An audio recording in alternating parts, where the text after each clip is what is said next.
Bonjour et bienvenue sur Original Monthly, notre émission qui s'intéresse aux futurs comics et bien du mois à venir. Ça faisait quelques temps qu'on ne vous avait pas proposé ce format d'émission et on revient de plus belle pour les sorties du mois d'août en ce qui concerne Marvel et DC Comics. Du coup, je vous fais pas attendre beaucoup plus longtemps, on commence ça maintenant. Et nous allons commencer le mois très fort avec le 9 août la sortie des gros events Marvel, les derniers gros events Marvel en date, l'un qui va être dédié à Spider-Man et aux X-Men, et l'autre plus spécifiquement aux X-Men. Je veux bien sûr parler du Dark Web et de Sin of Mr. Sinister. Alors qu'est-ce que c'est que ces deux gros events-là qui vont sortir comme d'habitude en soft cover? En fait, le premier Dark Web, il va s'intéresser en fait aux clones un petit peu de l'univers Marvel, aux clones de Spider-Man et des X-Men. En fait, petit retour en arrière, durant la nouvelle période, en fait, la nouvelle, disons, donne de Spider-Man, la période Beyond, on avait vu le retour du personnage de Ben Reilly, le clone de Peter Parker, qui avait été recruté par une grosse multinationale pour devenir en fait leur Spider-Man attitré. Cette multinationale avait racheté en fait Parker's Industries, qui était l'ancienne industrie de Peter Parker, et qui possédait en fait le nom et le copyright de Spider-Man. Du coup, cette entreprise a racheté le copyright de Spider-Man et on a fait de Ben Reilly le détenteur disons légitime au vu de la loi. Et du coup, on va avoir un peu, disons, une confrontation entre les deux en fait, teintée à la fois soit de camaraderie, soit de méfiance, et au terme de cette première, disons, période, Ben Reilly et Peter vont se foutre un petit peu sur la gueule, se fâcher, et Ben va partir, disons, dans un délire un petit peu existentiel et noir, qui va nous occuper un petit peu pendant quelques temps, et qui va faire son grand retour dans ce Dark Web. Il va en fait s'allier pour tenter de gagner plus de légitimité en tant en fait que personnage autre qu'un clone, à Madelyne Pior, qui était la clone de Jean Grey créée par Mr. Sinister dans les années 90. Longue histoire, mais du coup qui est aussi un personnage qui est revenu sur le devant de la scène durant l'ère Krakoa, l'ère Jonathan Hickman, et qui est aussi assez chafouin vis-à-vis des derniers événements de la série Aliens, et tous les deux vont s'allier et tenter de devenir les nouveaux maîtres des limbes à la manière du crossover Inferno des années 90, et va donc se jouer une bataille dans ces limbes avec Spider-Man, avec les X-Men, avec Magic, évidemment avec Cyclope, Jean Grey et toute la team, et ensemble disons avoir une grosse bataille qui va se déclencher. Ce Dark Web, il sera complet en fait en 3 volumes qui va regrouper en fait l'intégralité de l'événement en fait, que ce soit la série Spider-Man en fait qui était en tie-in, les mini-séries en fait X-Men qui avaient été faites spécialement pour cet événement, plus en fait des petites séries bonus qui vont s'intercaler dans cet event, notamment en fait une série spéciale sur le personnage de Kamala Khan, Miss Marvel, et surtout une génialissime série scénarisée par Christopher Cantwell sur le personnage de Norman Osborn qui s'appelle Gold Goblin, et qui va montrer un petit peu justement la tentative de rédemption de Norman Osborn vis-à-vis de Spider-Man que Zeb Wells développe depuis maintenant quelques temps, et qui est vraiment somptueuse, une série qui vraiment vaut limite l'achat de l'event uniquement pour elle, tellement elle est bonne. Christopher Cantwell a dit que c'était pour lui un de ses meilleurs travaux chez Marvel, qui contient une planche qui est l'une justement des moments dont il est le plus fier de toute sa carrière, donc c'est pas rien, et qui est un événement qui avait suscité pas mal de remous aux États-Unis, que moi je trouve vraiment assez bien conçu, qui est vraiment assez cool, il a des assez bons moments. Après effectivement, si vous êtes un fan assidu de Ben Reilly, apprêtez-vous à le voir, disons, dans une mauvaise posture, mais il y a des très bons moments. En plus, c'est en grande partie dessiné par Ed McGuinness, qui revient en excellente forme sur un titre, disons, régulier Marvel, donc pour, disons, tous les fans de ce pan-là, un petit peu, disons, occulte, infernal de l'univers Marvel, ça vaut vraiment son pesant de cacahuètes, et en plus, du coup, c'est une rencontre entre Spider-Man et les X-Men, quelque chose qui est assez rare, donc ça vaut quand même le coup d'aller y jeter un petit coup d'œil. Comme d'habitude, en fait, vous aurez la possibilité de choisir en fait 2 éditions, Event et Softcover oblige, une édition standard qui sera proposée à 16 € pour 176 pages et une édition collector à 22 € pour eh bien, le même nombre de pages. Mais la même semaine, on enchaînera eh bien, sur un tout autre événement, celui-ci complètement eh bien, concentré sur l'univers eh bien, des X-Men. Je veux bien sûr parler du Sins of Sinister de Kieron Gillen, Ali Wing et Simon Spurrier. Alors pareil, petit retour en arrière, vous n'êtes pas sans savoir que les X-Men eh bien, sont redevenus un petit peu la grosse vente de Marvel grâce à Jonathan Hickman et leur ère Dawn of X, Reign of X et maintenant Destiny of X. Et malgré que tout semble aller pour le mieux dans ce Krakoa, dans cette nation mutante, disons utopique, eh bien en réalité, dans les coulisses, beaucoup de remous sont à prévoir et beaucoup, disons, de personnages ont des objectifs un petit peu différents et c'est notamment le cas de Nathaniel Essex, le Mister Sinister qui complote eh bien, dans l'ombre depuis maintenant le début de House of X et qui va commencer à faire venir eh bien, son plan de manière un petit peu plus concrète dès maintenant. Mister Sinister, c'est un petit peu l'un des personnages les plus importants de cette ère-là, parce que le matériel en fait, génétique qu'il possède, cette espèce de banque de données sur tous les mutants n'ayant jamais existé, en fait l'un des personnages les plus importants en fait, pour le processus de résurrection des X-Men. C'est grâce à ces données génétiques qu'on peut ressusciter en fait, tous les mutants morts, et il est donc indispensable. Cependant, Mister Sinister, lui, il fait disons ses enquêtes et surtout eh bien, ses expérimentations génétiques dans son coin, et alors qu'il commence à être de plus en plus sur le carreau, il va décider de lancer son grand plan pour devenir le maître incontesté du monde et pouvoir amener sa propre en fait, vision partout dans l'univers Marvel. Et dans ce Sin of Mr. Sinister, on va donc voir en fait une espèce d'univers alternatif dans lequel Mr. Sinister en fait aurait tout dominé et où il serait devenu le maître incontesté, où il aurait dominé absolument tous les mutants et tous les personnages, et où de petites poches de résistance se forment pour tenter de le vaincre. C'est un récit que moi j'ai trouvé génial, qui montre en fait la maîtrise de Kieron Gillen sur l'univers des X-Men, lui qui depuis Destiny of X écrit la magnifique série Immortal X-Men, qui est un petit peu le vaisseau amiral qu'on suit actuellement, et il écrit depuis lors Mister Sinister d'une manière diaboliquement délectable. Il est absolument somptueux dans la vilainie et on voit tout ça dans cet event. Et en plus, c'est un event assez original en fait, parce que on va voir cette espèce de vision de Mister Sinister s'étaler en fait sur un temps assez long dans une sorte d'univers alternatif à la manière en fait de Age of Apocalypse ou House of M. On va donc voir en fait le plan de Mister Sinister en fait à année 0, à année 10 et à année 100 et à année 1000, un petit peu à la manière de ce que Jonathan Hickman avait fait en fait sur House of X et Power of Ten. Et c'est la manière en fait pour les auteurs qui s'occupent en fait des X-Men actuellement de tisser en fait les ponts avec les premières choses qu'on avait pu voir dans disons ce renouveau des mutants. Du coup pareil, c'est un event que moi je vous conseille extrêmement chaudement, qui est vraiment super et qui gagne vraiment par la qualité d'écriture de tous les scénaristes impliqués, que ce soit comme je vous l'ai dit Kieron Gillen ou également Ali Wing, qui s'occupe du côté un peu plus cosmique des mutants actuellement avec la série X-Men Red, et qui nous propose dans ce Sin of Mr. Sinister une tornade qui va devenir la chef de la résistance contre Nathaniel Essex, et ça vaut plutôt son pesant de cacahuètes. Et Simon Spurrier, lui, va écrire plutôt une série consacrée à Diablo, qu'il écrit magnifiquement également depuis les débuts de Reign of X, si je ne dis pas de bêtises. Donc pareil, un gros event qui vaut vraiment son coup, surtout si vous suivez assidûment les X-Men. Ici, on voit beaucoup d'intrigues se dénouer, et c'est vraiment somptueux et magnifique. Donc vraiment pareil, moi je pense que ça va être une de mes recommandations du mois. Et on termine également cette semaine du 9 août en grande pompe avec la sortie de l'omnibus Thunderbolt de Kurt Busiek et Mark Bagley. Une série, un omnibus qu'on attendait depuis fort longtemps et qu'on se réjouit enfin de pouvoir voir de nos propres yeux. Les Thunderbolt, si vous ne connaissez pas, c'est une série culte des années 90 et du début des années 2000 chez Marvel, lancée par Kurt Busiek au lendemain du gros crossover Heroes Reborn, qui avait vu Heroes Reborn et Onslaught, qui avait vu en fait les X-Men et les Avengers combattre le terrible Onslaught, qui était l'addition du cerveau de Charles Xavier et de Magneto, et qui a pratiquement exterminé tous les héros qui se sont sacrifiés pour pouvoir l'arrêter, lui qui était terriblement puissant. Et on se retrouve donc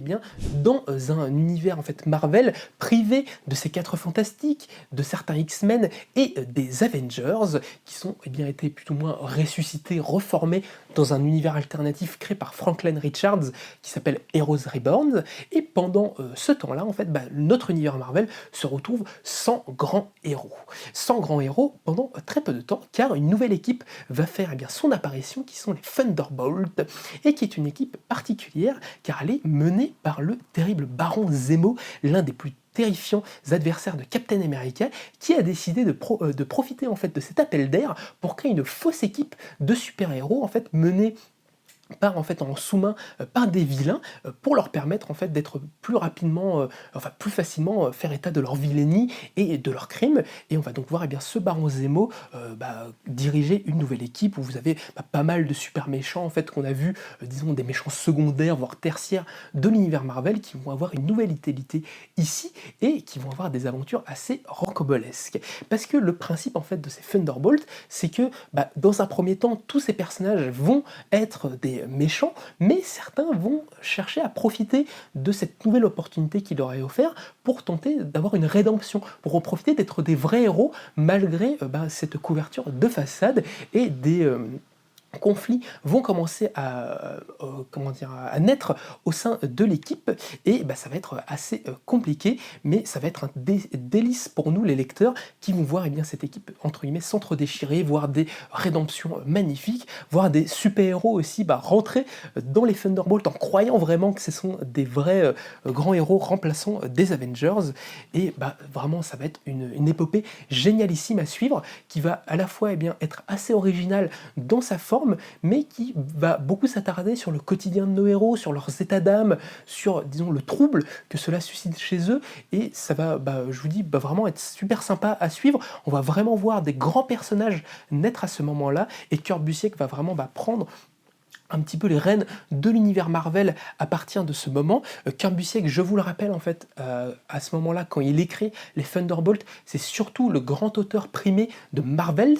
la série qu'il a réalisée avec Kurt Busiek et qui se voulait être une relecture en fait des premières années de l'univers Marvel, mais du point de vue d'un journaliste avec un style photoréaliste comme c'est si bien les peindre Alex Ross, et ça avait montré en fait son amour pour la continuité Marvel et pour l'histoire de la bande dessinée, et c'est comme ça en fait qu'il va devenir un peu le chef d'orchestre de Marvel à partir des Thunderbolts et après en s'emparant des Avengers avec George Pérez. Mais vraiment Thunderbolt ça restera je pense l'une de ses meilleures histoires et de ses meilleures créations chez la maison des idées, qui est vraiment très attachante, qui va notamment normalement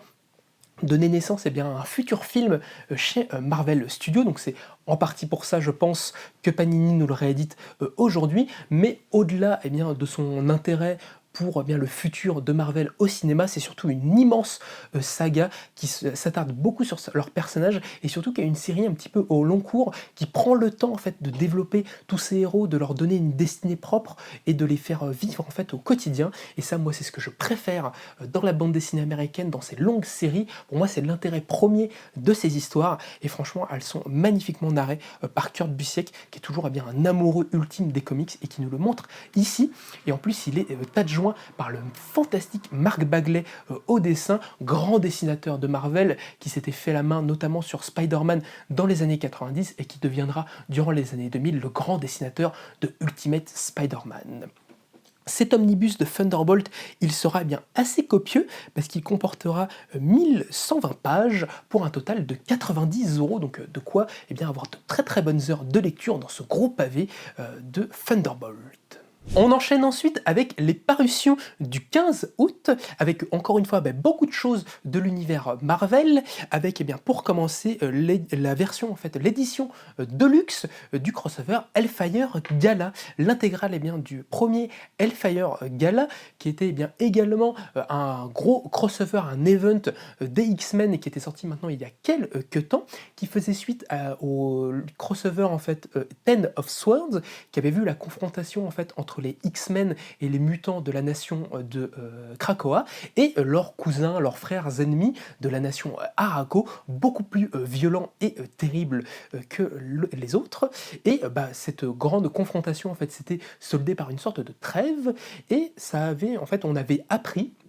à la suite de ce crossover que les X-Men n'existaient plus en fait en tant qu'équipe de super-héros dans l'univers Marvel. Et ça c'est un constat en fait que va poser Cyclope et Jean Grey qui vont décider en fait de former une nouvelle équipe qui vont partir du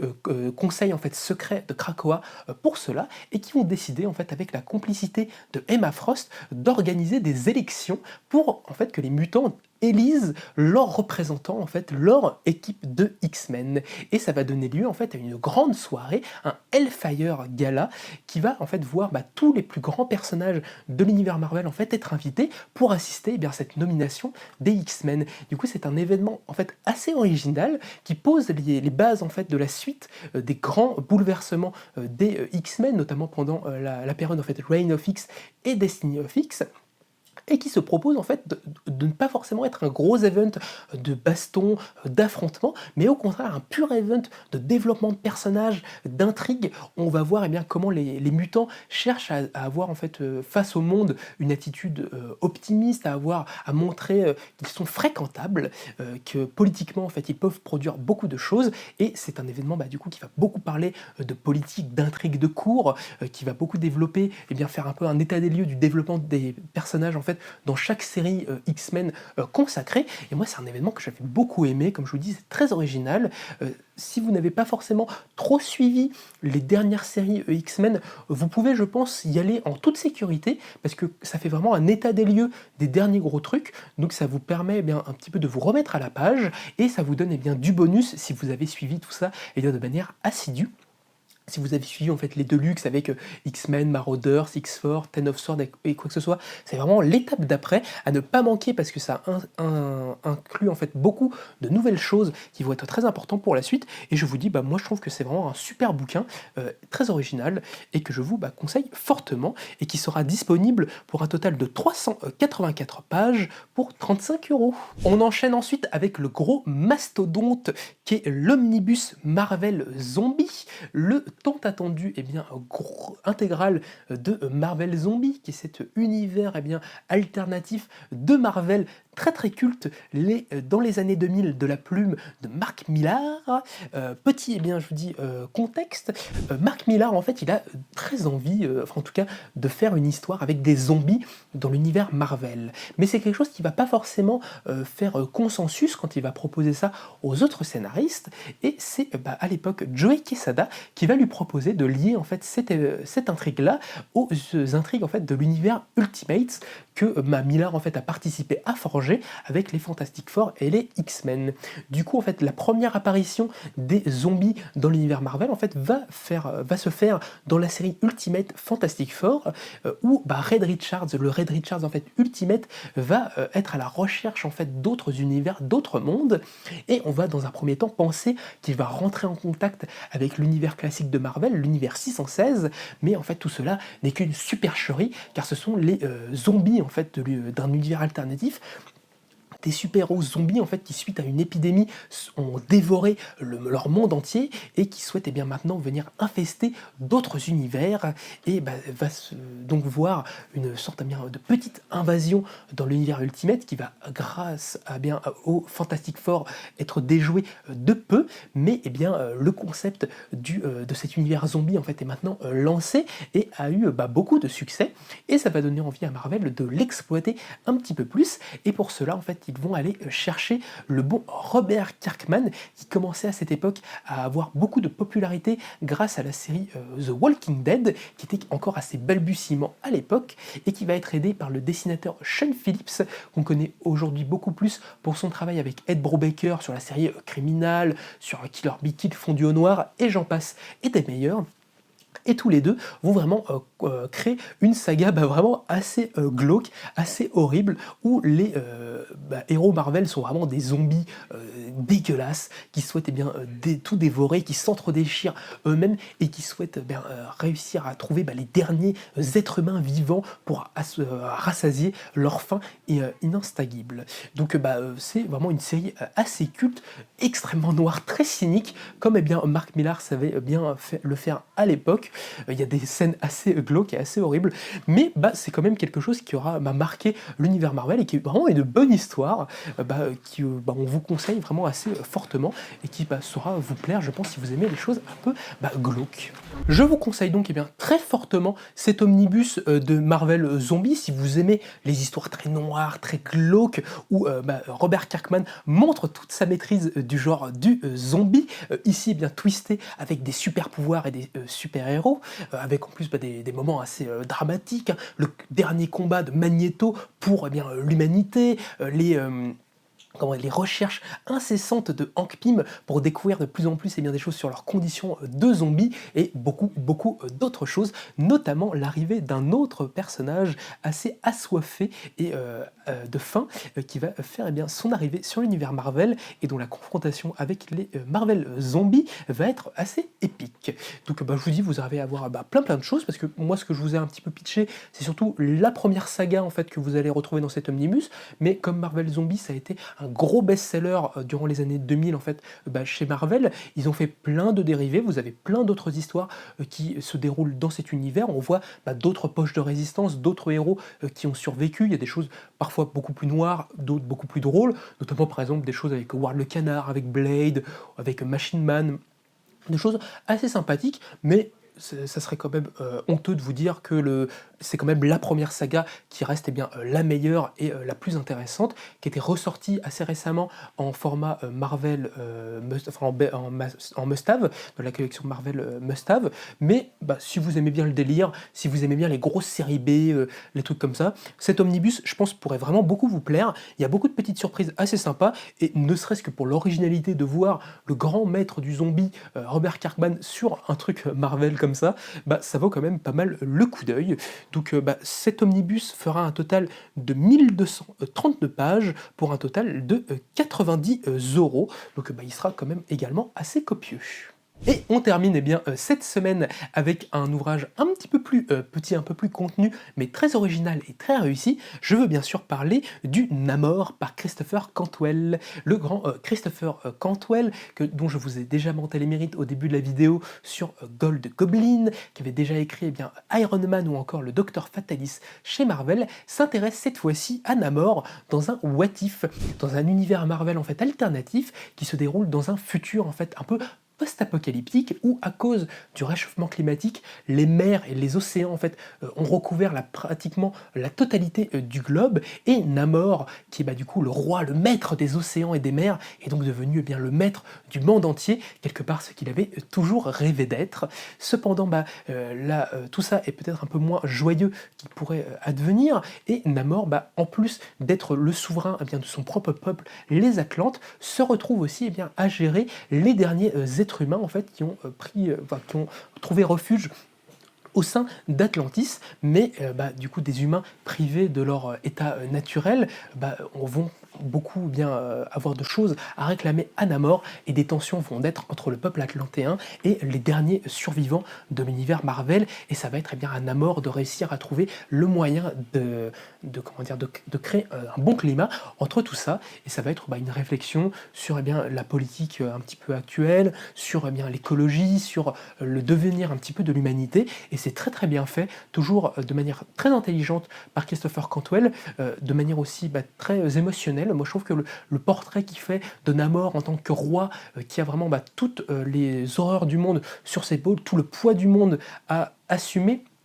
et qui reste digne, qui est beaucoup moins hargneux et hautain qu'il a pu être à l'époque, et qui doit faire vraiment des choix difficiles en tant que souverain. Moi j'aime beaucoup cette caractérisation-là du personnage, et ça fonctionne très bien. Donc moi c'est un bouquin que je vous recommande, qui est une petite pépite qui sort ce mois-ci, qui avait été faite au moment, du film en fait Black Panther, du deuxième film, la Wakanda Forever, c'est une série qui avait été lancée en même temps parce que, bah, Namor faisait ses premiers pas dans l'univers cinématographique, mais sachez bien que ça n'a, aucun rapport, mais que c'est vraiment un ouvrage qui peut être lu indépendamment, sans avoir spécialement de connaissances sur l'univers Marvel. C'est vraiment une bonne histoire en elle-même et qui est en plus, eh bien, bah, magnifiquement, dessinée par le dessinateur Pascal, Ferry, qu'on a pas mal revu, ces derniers temps, chez Marvel, notamment, sur, Spider-Man, sur un autre What If, L'ombre du symbiote avec, Chip Zdarsky. C'est également lui qui dessine actuellement la série sur le Doctor Strange, donc quelqu'un, eh bien, d'assez,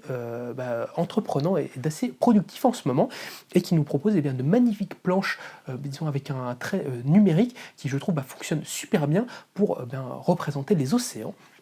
Donc voilà, ce Namor de Christopher Cantwell, moi je l'ai beaucoup aimé et je vous le recommande très chaudement, et il sera disponible pour un prix de 18 € et un total de 120 pages. Petite interlude dans cette longue vidéo, eh bien pour vous remercier, en règle générale, eh bien, de vos retours, eh bien, sur, bah, nos réseaux sociaux, en boutique. Ça fait vraiment, bah, très chaud au cœur, eh bien, de vous lire, ça fait vraiment, bah, plaisir. On voit, bah, que les vidéos qu'on fait, eh bien, vous intéressent. On essaie de s'améliorer, eh bien, toujours un petit peu plus à chaque fois pour vous proposer toujours plus de qualité. Mais en tout cas, bah, sachez que, bah, tous les messages que vous pouvez laisser, bah, on les lit tous et ça nous fait, bah, diablement plaisir, que ça soit, bah, sur le site internet, bah, dans les commentaires de vos commandes ou sur, eh bien, YouTube. Donc, bah, vraiment c'est super chouette et on espère, eh bien, que vous continuerez à être au rendez-vous. On s'excuse, eh bien, de ne pas avoir pu vous produire, bien, des grosses vidéos assez récentes parce que, bah, les dernières semaines ont été assez, chargées, pour notre part. Mais écoutez, bah, on reprend les bonnes habitudes avec ce Original Monthly et on espère, eh bien, qu'il saura vous plaire. Et puis moi, bah, j'ai très hâte, bah, soit de discuter de tous ces livres avec vous, en boutique, ou que vous nous donniez, eh bien, quelques retours que vous aurez pu avoir. On enchaîne ensuite avec le 18 août et le retour, eh bien, tant espéré de, Urban Comics, qui revient, eh bien, de plus belle avec, eh bien, ses, premières sorties, du mois d'août. Et quelle sortie et quelle semaine pour Urban Comics. Vous allez voir, il y a, bien que des, gros bangers, comme disent les jeunes. Et on commence, eh bien, tout de suite avec la sortie de Blue Beetle Infinite tome, 0, qui va être du coup, eh bien, la, première, eh bien, sortie en version française, s'il vous plaît, d'un ouvrage consacré au Blue, Beetle, à, Jeremy Reyes, qui sort évidemment pour accompagner le film qui lui est dédié, qui sort, eh bien, en ce mois d'août. Et bah, si vous ne le connaissez pas, en fait, bah, qui c'est, Blue Beetle? Blue Beetle, en fait, Jeremy, Reyes, c'est un personnage qui est né, au courant, en fait, des années, 2000 chez DC Comics, à la suite du crossover, en fait, de l'event même, Infinite Crisis, qui avait vu en fait la mort du héros, Ted Kord, le premier Blue Beetle, qui avait enquêté, en fait, qui était un super-héros un petit peu à la Batman, qui a eu une espèce de méga entreprise, mais qui a un espèce de Batman du pauvre, si je puis dire, qui est lui plutôt rallié au personnage, eh bien, du Scarabée, qui, après avoir en fait avoir enquêté sur les manigances de Maxwell Lord, va mourir et va, disons, laisser sa place à un nouveau personnage qui va être, eh bien, un peu totalement différent, parce que ça va être un jeune homme qui s'appelle Jeremy, Reyes, qui va rencontrer en contact en fait un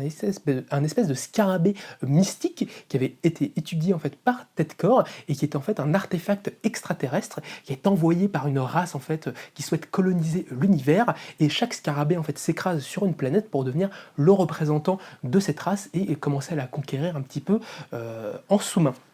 Cependant, en fait, l'artefact sur lequel va tomber, Jeremy Reyes est un petit peu, eh bien, cassé et ne va pas en fait faire de lui, disons, une sorte de super méchant, infiltré, mais va au contraire de lui un grand héros qui va prendre, eh bien, la suite de Ted Kord et devenir, eh bien, un nouveau,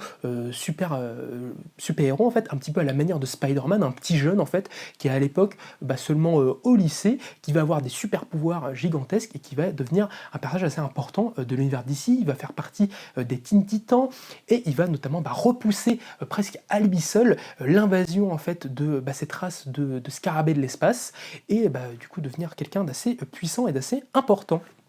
Et bah, beaucoup d'années vont se passer, depuis. C'est un personnage qui a fait son petit trou, chez DC Comics, il y a des séries, de temps en temps, et qui revient, eh bien, assez en grande forme, ces dernières, années, dans, bah, du coup, cette nouvelle série qui va voir Jeremy Reyes être enfin diplômé et, bah, commencer à entrer dans la vie active en fait, tout simplement. Et Cependant, les super-héros de l'univers DC trouvent que c'est pas une bonne chose que le moment où Jeremy Reyes en fait doit avoir les premiers pas dans la vie réelle, d'être en même temps un super-héros. Ils pensent qu'il faut qu'il fasse une petite pause pendant cette période et qu'il laisse le monde un petit peu évoluer sans lui. Et ça, c'est Superman lui-même qui vient lui conseiller. Et malgré son envie d'aider les autres, Jeremy Reyes va être contraint de laisser son rôle de super-héros un peu de côté. Cependant, pendant que lui commence à aller travailler, il va à Los Angeles pour rencontrer sa tante et ces choses-là, commencer à travailler un petit peu durement dans des restaurants et tous ces trucs-là, d'autres héros à l'apparence de scarabées vont apparaître sur Terre et ne vont pas forcément avoir les meilleures intentions du monde. Et notre bon Blue Beetle va du coup reprendre du service pour tenter de les arrêter. Et beaucoup de choses vont se passer à partir de là. Et ça, je vous laisserai le découvrir. Mais moi, j'ai trouvé que c'était une superbe série que j'ai beaucoup aimée. Moi, de base, j'aime beaucoup le concept du personnage et son attachement, tout son, son cast autour de lui, moi, je trouve fonctionne assez bien, de ses amis, de sa sœur et de tous ces trucs-là, ça fonctionne vraiment super bien. Et les nouveaux auteurs qui s'emparent du Blue Beetle, dont je vous dire ici, c'est Josh Trujillo au scénario et Adrian Gutiérrez au dessin, nous propose vraiment un pur comics en fait dans la continuité d'un Spider-Man en fait avec un super-héros adolescent, mais super bien fait en fait, super attachant et qui va aborder pas mal de thèmes liés à la condition en fait. Alors je crois qu'il est moitié mexicain, le personnage d'origine mexicaine. Ça va beaucoup parler en fait d'immigration en fait, d'émigration et de ce genre de choses, de manière moi je trouve assez saine et assez intéressante, et montrer comment le héros va prouver que malgré sa jeunesse, il peut être un grand héros de DC Comics et faire des choix assez importants, mais ne débouchant pas forcément sur de la grosse baston, même s'il y en a, il y a des moments en fait assez des bastons très manga dans le titre. Et je vous dis, moi c'est un bouquin que j'ai vraiment beaucoup apprécié et que je vous enjoins à découvrir, parce que le Blue Beetle, c'est vraiment un héros sous-coté de l'univers DC, qui a beaucoup de choses à proposer et qui vous permettra d'entrer un petit peu dans son univers. Et surtout, je vous dis, si vous êtes un peu par exemple nostalgique des premiers pas de Peter Parker en tant que héros, mais que le côté où il a jamais vraiment évolué, où Spider-Man il a toujours un peu du mal à devenir quelque chose d'autre, à prendre vraiment en maturité, moi je trouve que DC Comics avec ce Blue Beetle tente de faire ça et le font vraiment très très bien. Donc ce Blue Beetle Infinite, je vous le conseille, c'est une sorte de tome 0 parce que la série a vraiment très bien marché aux États-Unis et aura donc le droit à une série en fait continue, mais c'est un ouvrage qui se suffit vraiment à lui-même et que vous pouvez lire en simple one shot si ça vous intéresse. Donc vraiment voilà, allez découvrir Jeremy Reyes, je vous assure que vous ne risquez d'être pas déçus, et c'est un ouvrage que vous pourrez retrouver pour un total de 18 € et 152 pages. Mais nous rentrons beaucoup plus dans le vif du sujet des sorties de ce mois-ci pour Urban Comics et de cette semaine à partir de maintenant, car ça va être un petit tunnel consacré aux grandes héroïnes de l'univers de DC, et on va tout de suite commencer par une série que j'adore, qui est le Poison Ivy Infinite tome 1 de J. Willow Wilson et Marcio Takara. Qu'est-ce que c'est que cette série? En fait, c'est une nouvelle série consacrée au personnage de Pamela Isley de Poison Ivy, qui est à ce moment-là au plus mal. Elle est au plus mal parce qu'elle a été infectée par une sorte de spore, de maladie qui commence à la tuer à petit feu. Et malgré le fait que ça la rende beaucoup moins puissante qu'à l'accoutumée, elle va décider de partir dans un road trip à travers les États-Unis, un dernier voyage, non pas pour se ressourcer, mais pour profiter de ses derniers instants de vie, de ses derniers mois de vie, pour exterminer l'humanité, pour tuer les hommes et permettre aux plantes et aux êtres, aux animaux, de pouvoir vivre un ultime paradis sur Terre. Cependant, ça ne va pas être aussi simple que prévu, et notre bonne Pamela Isley va être pendant son voyage confrontée à beaucoup de choses qui vont changer sa vision, qui vont changer sa philosophie et l'amener à adopter quelque chose d'un peu plus, grand, d'un peu plus noble, et de pouvoir continuer à lutter pour l'environnement, à lutter contre les terreurs en fait que appose l'homme à la nature, mais avec quelque chose d'un peu plus sain, d'une plus belle mission en tête. Et ça va vraiment être quelque chose de splendide et d'incroyable. Cette série, elle est scénarisée par la grande J. Willow Wilson, une autrice que moi j'aime énormément, qui a scénarisé et co-créé le personnage de Miss Marvel Kamala Khan chez Marvel, et qui est pour moi l'un des chefs-d'œuvre de Marvel des années 2000, je n'ai pas honte de le dire, et qui a également écrit la série Invisible Kingdom chez iComics, une très bonne série de science-fiction, et qui ici s'attaque eh bien, au thème de l'écologie avec cette Poison Ivy, et elle le fait vraiment divinement bien. Moi, J. Willow Wilson, je trouve que c'est quelqu'un de génial, parce qu'elle arrive toujours à donner extrêmement de vie, beaucoup de personnalité en fait à ses personnages, de toujours lui faire des interactions qui fonctionnent vraiment super bien, les dialogues vraiment, je vous dis, sont pleins de vie, ça fonctionne trop bien, et elle nous présente vraiment une Poison Ivy très attachante, qui ici va se forger vraiment une nouvelle philosophie qui va justement toujours être pour l'environnement, mais d'une manière différente, d'une manière peut-être plus ouverte, d'une manière plus en accord en fait avec aujourd'hui le contexte en fait actuel où le réchauffement climatique, les dérèglements de la nature et toutes les choses mauvaises que nous en tant qu'humains on peut faire à la Terre sont de plus en plus prégnants et deviennent des véritables enjeux pour nos sociétés futures. Et c'est dans ce contexte-là en fait que vraiment Poison Ivy va être complètement transformé. J. Willow Wilson ne lui apporte pas forcément une rédemption, parce que ça reste quand même en fait dans son traitement quelque part une super vilaine, quelqu'un qui va contre la doxa, contre justement le statu quo officiel, mais qui va le faire de manière un peu peut-être plus souple et plus en accord avec nos considérations d'aujourd'hui, et qui va se forger un tout nouveau destin. Et on va donc parler à la fois d'écologie, on va parler aussi de féminisme, on va parler d'agression, on va parler d'amour aussi, de la relation de Poison Ivy avec Harley Quinn. Mais ça va également nous parler d'amour en fait vis-à-vis de la relation entre Poison Ivy et Harley Quinn, qui est, je trouve, traitée de manière très subtile et très juste par J. Willow Wilson, et que comme tout le reste est vraiment bien traité. Moi, Poison Ivy, c'est un personnage que j'aime vraiment énormément, auquel j'ai beaucoup d'attachement, notamment au vu de sa relation avec Harley Quinn, qui me tient beaucoup à cœur, mais pour aussi beaucoup de choses qu'elle peut nous dire. Et surtout avec cette série-là, en fait, on sort vraiment de la Poison Ivy juste traitée comme une terroriste vraiment machiavélique. Ça, vraiment, on est parti de ça. Maintenant, on peut plus traiter ce genre de personnage de cette manière-là, ce genre de personnes qui luttent pour l'environnement, on peut plus les diaboliser ainsi. Et c'est un petit peu justement l'objectif de J. Willow Wilson avec cette série Poison Ivy, c'est de nous sortir de ce statu quo du personnage et lui en créer un nouveau, et un nouveau qui est vraiment très beau. En plus, du coup, à l'origine, cette série Poison Ivy, ça devait être juste une mini-série, en fait, en 6 chapitres, mais qui a été étendue à 12 chapitres, et qui est maintenant devenue une série continue, sans fin, en fait, chez DC, due à son succès et à sa qualité. Donc, si ça peut vous donner envie et des arguments pour y aller, vraiment, allez-y. Moi, c'est une série que je prends énormément de plaisir à lire chaque mois chez DC, une de celles sur lesquelles je me jette en premier, et qui, je vous dis, moi, je trouve très en accord avec tous les questionnements qu'on pourrait avoir aujourd'hui. Du coup, c'est une série qui sera disponible pour 18 € pour 184 pages, et qui est en plus magnifiquement dessiné par l'auteur Marcio Takara, qu'on avait vu récemment sur Detective Comics durant le run de James Tynion 4, ou bien sur les Gardiens de la Galaxie durant le run de Halloween, un auteur que moi j'aime vraiment beaucoup, qui a un trait très charnel et qui va extrêmement bien à cette histoire. Mais J. Willow Wilson n'aura pas que Poison Ivy ce mois-ci, elle aura également chez Urban Comics la joie de nous présenter Catwoman One Bad Day, le dernier One Bad Day en date, et qui est vraiment assez sympa, qui s'inscrit dans la continuité des autres, après le Sphinx, Double Face, Bane, etc. C'est au tour de Selina Kyle d'avoir sa propre aventure définitive chez DC Comics, et elle est vraiment assez sympa. Ça va être plus une histoire de braquage, Catwoman oblige, qui va revenir un petit peu sur le passé du personnage, et qui va être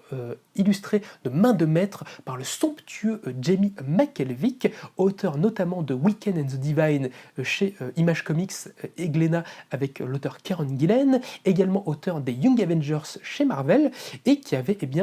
dessiné, en fait, qui avait chara-designé Kamala Khan chez Marvel. Donc comme quoi on s'y retrouve, on y retourne. Tout mène à Kamala Khan, et que aussi une histoire vraiment très sympathique si vous avez envie de découvrir un petit peu plus le style de l'autrice, ou si simplement vous voulez vous faire la suite des One Bad Day. Et comme d'habitude, ce One Bad Day sera proposé au prix de 15 € pour un total de 72 pages. Et enfin, nous terminons cette semaine chez Urban Comics avec un petit tunnel dédié au personnage de Wonder Woman de Diana Prince, avec 2 ouvrages gargantuesques, le bien nommé Wonder Woman Historia, Historia et le troisième volume de Wonder Man Terre 1 par Grant Morrison et Yannick Paquette. Je vais pas trop m'attarder sur celui-là parce que c'est un tome 3, mais je voulais quand même le mettre un petit peu en avant parce que c'est une série hyper qualitative, hyper intéressante, qui a mis un petit peu de temps à nous arriver en entier, mais qui trouve sa conclusion dans ce volume 3 et qui est toujours super chouette, toujours scénarisé par le très très grand Grant Morrison et par le dessinateur Yannick Paquette, qui a toujours un trait vraiment super chouette, très somptueux, très inventif, avec des mises en page toujours très expérimentales. Donc voilà, un très bon volume de Wonder Woman à relire pour petits et grands. Mais surtout, l'ouvrage que moi j'avais très hâte de vous parler et qui va être pour moi la sortie de ce mois, de cette année, de cette décennie, c'est le Wonder Woman Historia de Kelly Sue DeConnick,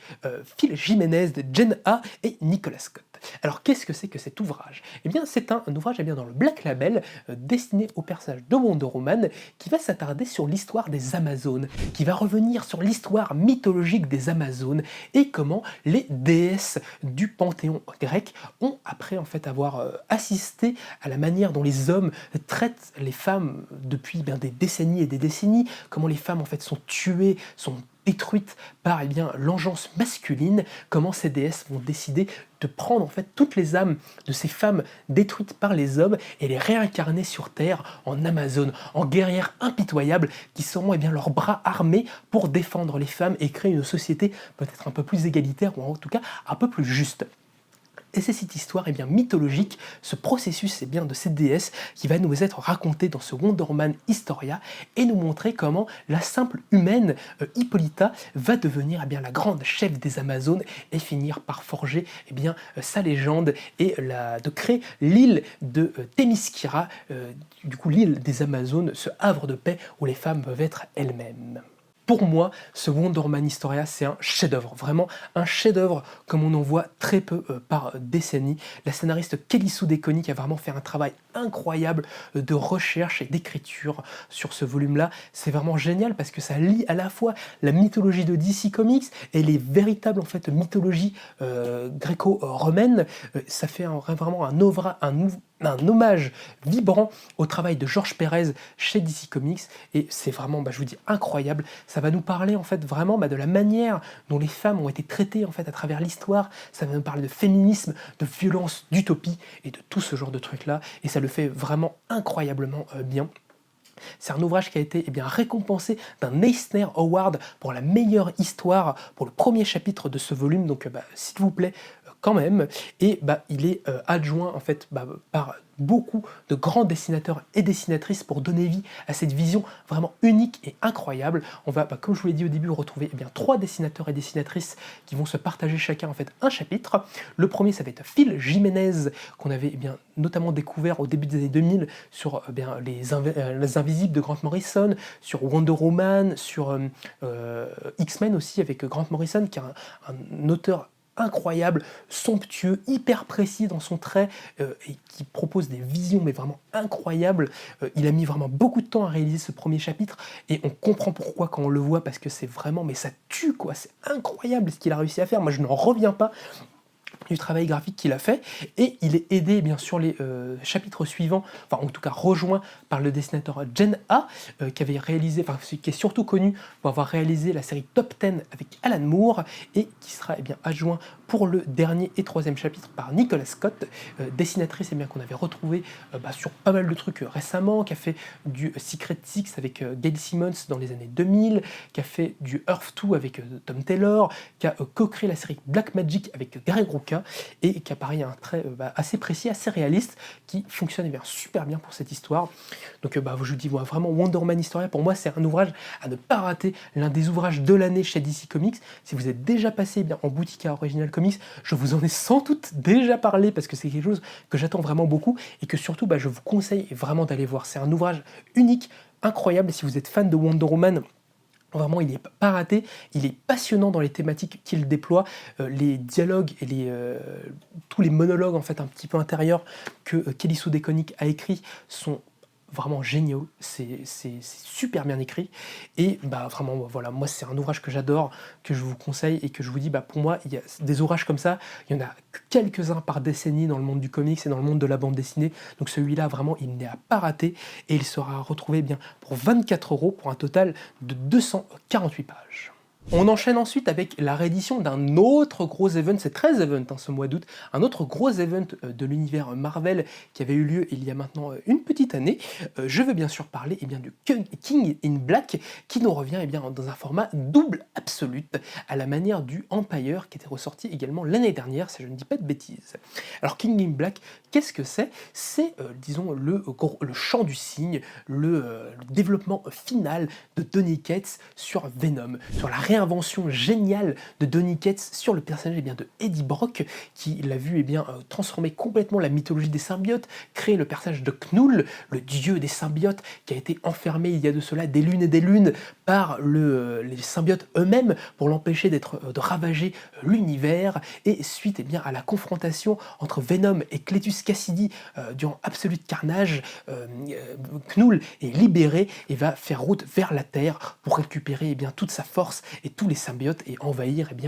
tous les personnages de l'univers Marvel. Une confrontation du ton homérique s'amorce donc dans un climax absolument grandiose de Donny Cates et Ryan Stegman qui mettent vraiment la dragée haute pour nous proposer une conclusion digne de ce nom à cette réinvention sublime de Venom. Du coup, c'est un événement qui était déjà ressorti il y a quelques temps dans le format 100% de Panini Comics, mais qui contenait uniquement la partie principale de King in Black, l'event en lui-même. Et dans ce double absolute, vous pourrez retrouver tous les tie-ins, toutes les séries dérivées qui nous montrent ce qui se passe pour chaque personnage, pour les mutants, pour Iron Man, pour Gwen Stacy, pour tous ces personnages-là, qu'est-ce qui se passe pour eux pendant l'invasion de Knull sur la Terre, et comment Eddie Brock et les autres héros Marvel tentent d'y faire face. Et comme je vous dis, c'est un événement vraiment épique qui vient mettre une belle conclusion à un run qui fera date vraiment sur le personnage, et vous pourrez avoir l'intégralité de ce dernier, l'intégralité de ce gros événement, pour un total de 139 € et de 1552 pages, donc vous aurez quand même un bon gros truc. Et comme moi je vous conseille vraiment uniquement si vous avez suivi l'univers de Donny Cates sur Venom, sur son grand run. Si vous prenez juste King in Black en lui-même, je pense que vous pouvez vous amuser, mais vous raterez beaucoup de choses. C'est un événement qui prend toute sa force et toute sa puissance dans la durée et sur ce qui a été mis en place avant, et que je vous conseille vraiment cet absolute en particulier si vous êtes vraiment un gros fan, un gros complétiste qui souhaitait avoir toutes les séries dérivées, parce qu'il y a pas mal de choses assez sympa, mais évidemment, comme dans chaque événement, il y a un peu à boire et à manger dans les trucs dérivés. Donc, si vous voulez vous lire juste King in Black, n'allez pas forcément sur cet absolute, préférez-lui le 100% qui est vraiment déjà lui-même très très bien. Et sinon, si vous êtes complétiste et amoureux du personnage, ce gros absolute saura sans doute rassasier votre faim. On enchaîne ensuite avec la semaine du 25 août qui va voir l'arrivée de la 4e vague de Urban Nomad. Vous commencez peut-être sans doute à le connaître maintenant. Les Urban Nomad, c'est cette collection de poches qui a été créée au début d'année, je crois, ou début d'année dernière, j'ai un petit trou. Pan Urban, pour proposer des grands classiques de leur catalogue à petit prix pour permettre à tout à chacun de se lancer dans l'univers du comics et dans l'univers de DC Comics. Pour cette 4e vague, on va évidemment avoir la suite des volumes, des vagues précédentes, avec la suite de Justice League par Jeff Jones, de Y le dernier homme, le 2e et dernier tome de Blackest Night par Jeff Jones Evan Race, la suite également de Fable de Bill Willingham et le dernier volume de Transmetropolitan. Mais on va surtout avoir beaucoup de très belles nouveautés dans cette gamme, avec le Batman année 1 de Frank Miller et David Mazzucchelli, le classique indémodable qui voit la première année d'existence de Batman, les origines vraiment du personnage et comment, après avoir fait son tour du monde pour se former, Bruce Wayne va maturer l'idée de Batman dans sa tête, un pur polar comme Frank Miller sait si bien les écrire, magnifiquement dessiné par David Mazzucchelli, à ne pas rater. On va aussi retrouver la suite de Un long Halloween, Amère Victoire, les classiques qui reviennent aussi sur les débuts de Batman par le fantastique duo Jeff Lobb et du regretté Tim Sale. On va aussi avoir le gargantuesque Crisis on Infinite Earth de Mark Wolfman et George Pérez, le crossover, l'event qui avait tout changé pour DC Comics à la fin des années 80, entre 85 et 86, qui va permettre en fait à DC Comics de rebooter son univers, de faire du ménage dans son monde, et qui va voir en fait les héros combattre le terrible Anti-Monitor, un être né du vide de l'univers qui a pour objectif d'exterminer toute réalité et qui va du coup voir tous les héros de DC Comics de tous les univers possibles et imaginables s'allier pour le combattre. Une histoire épique, incroyable, que moi je trouve encore génial à lire aujourd'hui, qui n'a pas pris une ride, en tout cas peut-être un tout petit peu dans la narration, mais c'est vraiment très très peu, magnifiquement dessiné par Georges Pérez, qui était à ce moment-là vraiment au sommet de son art, avec un Mark Wolfman au scénario, hyper inspiré, qui rend vraiment hommage à toute l'histoire de DC Comics, parce que Crisis on Infinite Earths était aussi sorti pour célébrer les 50 ans de DC, et on voit tout son amour pour tous les personnages. Tout le monde a son petit moment, il y a des moments, je vous dis, mais légendaires, hein, la mort et le sacrifice de Flash, le combat de Supergirl contre l'Anti-Monitor, la bataille finale, les débuts, enfin, tout est génial dans Crisis on Infinite Earths. Moi, c'est un de mes ouvrages évidemment préférés chez DC Comics, vu que je suis un amoureux de DC Comics. Et je vous dis, si vous aimez l'univers, c'est un ouvrage à ne pas rater si vous l'avez déjà fait, qui est peut-être un tout petit peu compliqué à rentrer dedans au début, si vous n'êtes pas forcément connaisseur de toutes les subtilités de l'univers, mais croyez-moi que vraiment on rentre dedans super vite et que c'est une histoire épique qui vraiment a fait date et qui, je trouve, au-delà de la symbolique en fait qu'elle peut revêtir, de ce que ça peut raconter, sur notamment la notion en fait de création et d'artiste, en fait, parce qu'il y a un espèce de sous-texte dans Crisis on Infinite Earths où l'Anti-Monitor, en fait, ça peut représenter l'éditeur qui souhaite faire table rase en fait de tout ce qui a été avant, de supprimer tous les héros, de faire table rase, de créer une nouvelle page blanche, et de comment en fait les héros qui en fait finalement existent au-delà de leurs créateurs, au-delà de leurs auteurs, qui sont peut-être aussi vrais pour nous que d'autres personnes de notre monde vont lutter pour continuer à exister. Et ça, c'est beau et c'est vraiment super chouette. Et je vous le recommande, Crisis, si vous ne l'avez jamais lu. On va aussi retrouver le Punk Rock Jesus de Sean Gordon Murphy. Cette histoire vraiment aussi assez culte en France, où on va retrouver l'histoire d'une entreprise qui a retrouvé le sanctuaire du Christ, le linceul en fait dans lequel le Christ a été mis au moment de sa mort, et sur lesquels restent encore des traces de son ADN. Et cette entreprise en fait va décider de cloner Jésus-Christ pour faire une sorte de télé-réalité autour de bébé Jésus, en fait, de comment Jésus va grandir et comment il va devenir un Messie. Cependant, ce nouveau Jésus en fait va avoir un contexte un petit peu différent, et au fur et à mesure de sa présence dans cette télé-réalité, va développer tout un esprit critique, tout un esprit punk revanchard, qui va utiliser pour porter une nouvelle voix et de nouvelles revendications dignes de sa génération, et devenir une espèce de rocker, un truc comme ça. Enfin, c'est un super ouvrage qui nous parle de foi, qui fait une critique des médias assez juste, et qui est un petit peu l'ouvrage qui avait forgé la légende de Sean Gordon Murphy, qui maintenant est un auteur beaucoup plus connu pour son travail sur Batman, avec Batman White Knight, Curse of the White Knight, etc., et qui est un petit peu pas le premier truc de Gordon Murphy, mais le premier truc qu'il a vraiment fait connaître, et qui est, je vous dis, un petit chef-d'œuvre, et qui est hyper intéressant, et en plus qui a un noir et blanc absolument sublime. Donc je vous le recommande si vous ne le connaissez pas. Le dernier ouvrage de cette petite quatrième vague, ça va être Batman et les Tortues Ninja de James Tynion Ford, qui est tout simplement un crossover entre les Tortues Ninja et Batman, qui est super cool, qui a fait aussi beaucoup sensation à l'époque quand il était sorti, et qui arrive à montrer de manière assez juste en fait toutes les forces des deux licences, et qui nous présente de très belles scènes entre Batman et les tortues. Donc je vous dis, il n'y a pas forcément beaucoup plus à en dire, hormis que c'est un très bon volume de divertissement, et qui saura parfaitement compléter votre collection si vous avez découvert les tortues assez récemment au comics avec l'intégrale de iComics. Tous ces ouvrages évidemment seront proposés à des prix assez divers en fait, selon la grosseur et la grandeur de chaque histoire, mais ça va tourner aux alentours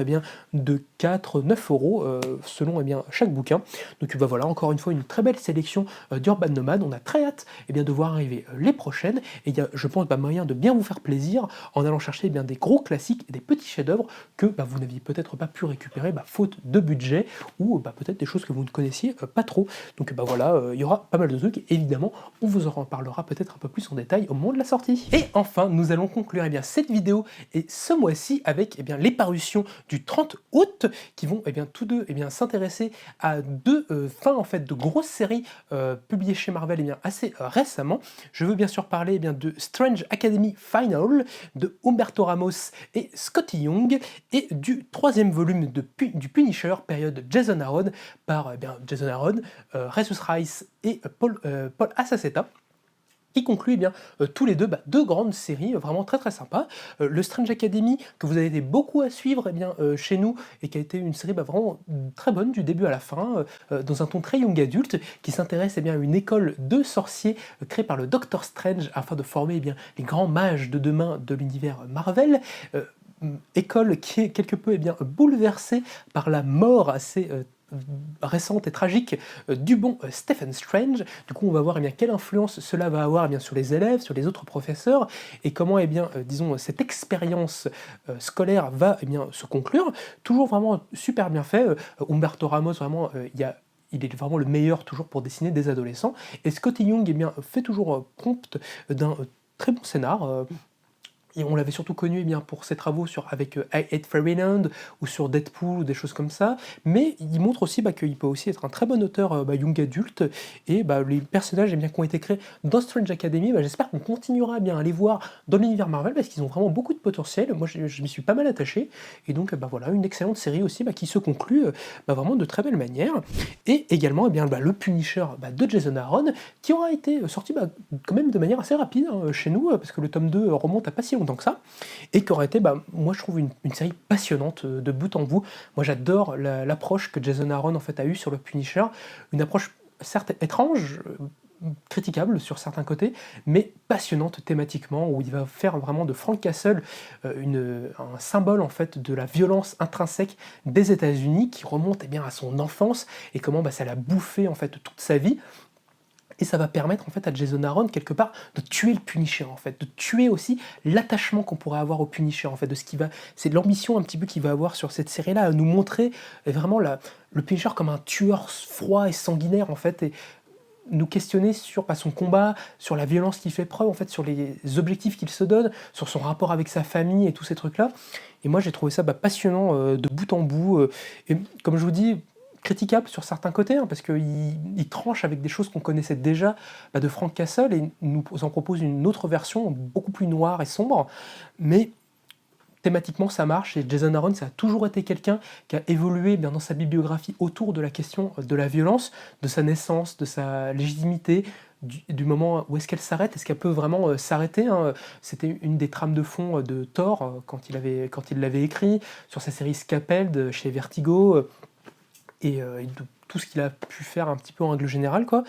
Donc voilà, deux grandes sagas qui se terminent en ce 30 août, et qu'on tenait quand même à vous souligner, parce que c'est pas forcément des grosses nouveautés, mais c'est quand même des histoires qui, je pense, feront date dans le Marvel moderne, et que je trouve toujours de très très grande qualité, et que je vous conseille d'aller lire si vous ne l'avez pas déjà fait. En plus, comme ça, vous aurez pas tout d'un coup, et sinon de réserver votre date si vous étiez déjà amateur de ces séries.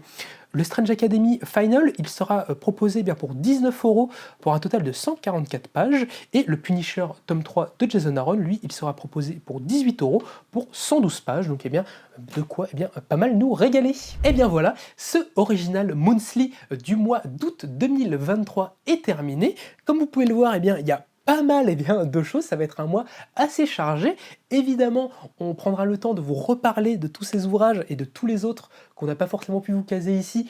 tout au long du mois dans des vidéos un petit peu dédiées. Mais en tout cas ici, vous avez les principaux ouvrages que nous on attend, les principaux ouvrages que nous on considère comme étant les gros spotlights de ce mois-ci, avec beaucoup de choses incroyables, moi beaucoup de coups de cœur, dont j'ai très hâte en fait de vous parler en boutique directement, dont j'ai très hâte d'entendre et de lire vos retours, et de savoir que vous vous régalez avec toutes ces belles lectures.